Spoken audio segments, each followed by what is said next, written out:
జేడీకేడీ సాధునాయక్కి request చేయటంతో archaeology department head అయిన తమ్ముడు గంగాధరాన్ని పిలిపించి ఉంటాడు.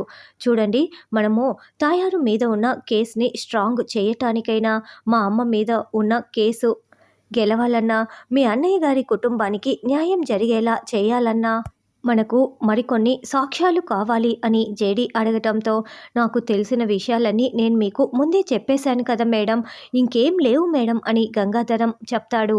మరొకసారి బాగా ఆలోచించుకొని చెప్పండి, ఏ చిన్న క్లూ దొరికినా మాకు చాలా హెల్ప్ అవుతుంది అని ధాత్రి చెప్తోంది. ధాత్రి అలా రిక్వెస్ట్ చేసి అడగటంతో తాయారు వాళ్ళ అన్నయ్య కుటుంబానికి విషం పెట్టి చంపిన సంఘటన మొత్తం కూడా మనకి చూపిస్తూ ఉంటారు. సారీ మేడం, నేను ఎంత ఆలోచించినా వాళ్ళు విషం తిని చనిపోయిన సంగతి మాత్రమే గుర్తుకు ఉంది. నాకు ఇంకేమీ గుర్తుకు రావటం లేదు మేడం, సారీ, వస్తానంటూ అతను కారు దగ్గరికి వస్తారు. అయ్యో, ఇతను ఏమీ చెప్పలేకపోతున్నారే అని జేడీకేడీ బాధపడుతూ ఉంటే, కారు దగ్గరికి వచ్చిన గంగాధరానికి ఏదో ఉన్నట్లుండి ఒక విషయం గుర్తుకు వస్తుంది. వెంటనే ఈ విషయం గురించి చెప్పాలి, వాళ్ళకి చాలా హెల్ప్ఫుల్ అవుతుంది అని గంగాధరం అనుకుంటూ మేడం మేడం అంటూ మళ్ళీ ఆఫీస్లోకి పరుగులు పెడుతూ వస్తాడు. మేడం, సీఎం మేడం, సీఎం అని గంగాధరం చెప్పటంతో, సీఎం ఏంటి గంగాధరం అని జేడీ చాలా షాకింగ్గా ప్రశ్నిస్తూ ఉంటుంది.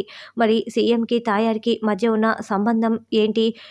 ఇప్పుడు సాక్ష్యాలు కనిపెట్టి తాయారికి మంత్రి పదవి ఊడిపోయేలా ధాత్రి చేస్తుందా అన్నది రానున్న ఎపిసోడ్లో తెలుసుకుందాం.